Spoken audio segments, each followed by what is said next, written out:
Everyone's always trying to look for a great deal, and today I'm going to show you how to get the best deal regardless of what's going on in your local market. Roll the intro.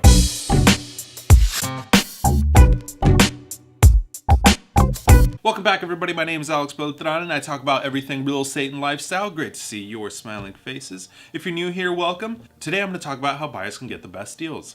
There seems to be a misconception out there that as soon as a house hits the MLS, that it's no longer a good deal.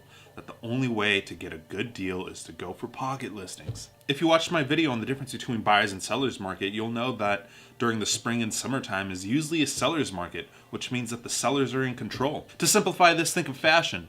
It's cheaper to buy a heavy winter coat during the summer. Supply and demand at its finest, and it's the same thing in real estate. Unfortunately, the winter is over, and there will be more competition during the spring and summer months. So if you follow these steps, you'll find a great deal even though the real estate market is heating up. And you're going to want to stick around because all this information ties up into a nice little bow at the very end. So let's jump into it. The first thing you're going to want to do in order to find the great deals in real estate is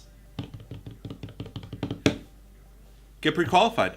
Now I get it, you must be thinking to yourself, why should I get pre-qualified? I should be diving in, looking at every single house that the market has to offer.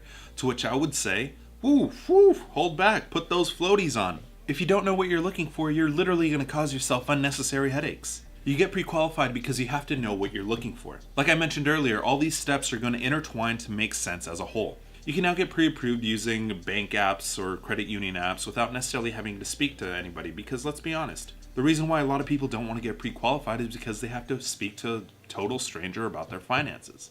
Truth is, if you're serious about buying a house, this shouldn't be the case, but I get it. Baby steps. So you got pre-qualified. Now what? Well, you just solved a large chunk of the puzzle. Now you know how much you can afford, how much your monthly payments are going to be. I know, there's free mortgage calculators out there, and you could have used those instead. But there, you're just guessing and typing in your own numbers, which gives you speculation, not facts. In order to get the best deals possible, you have to rely on facts. Come on, people. Eyes on the prize here. I'm trying to get you the best deals. And if you're a baller and you're going to buy cash, then go on ahead and skip that pre-qualifying step. But still be conscious of how much you're going to spend, because you still have to consider closing cost.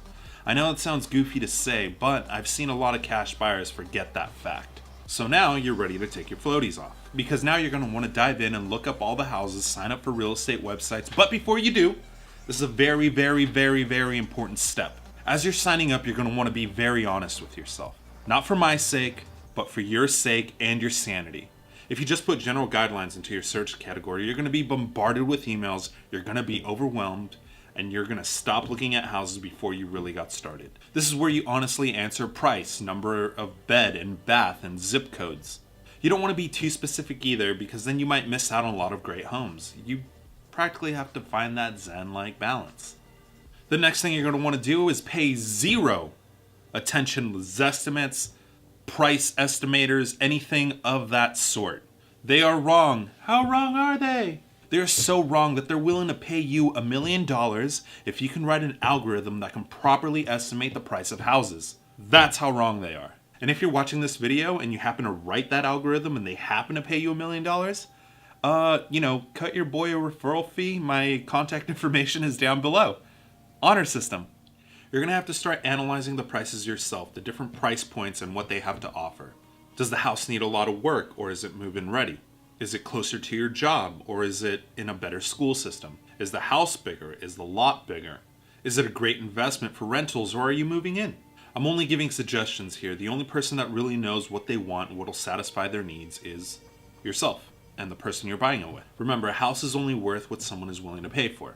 Narrow down your favorite homes. You can look at houses all day and all night online, but there's nothing like physically going to a neighborhood, getting an overall feel for the surrounding area, looking at the actual house and getting a complete picture of what the house feels like as a whole.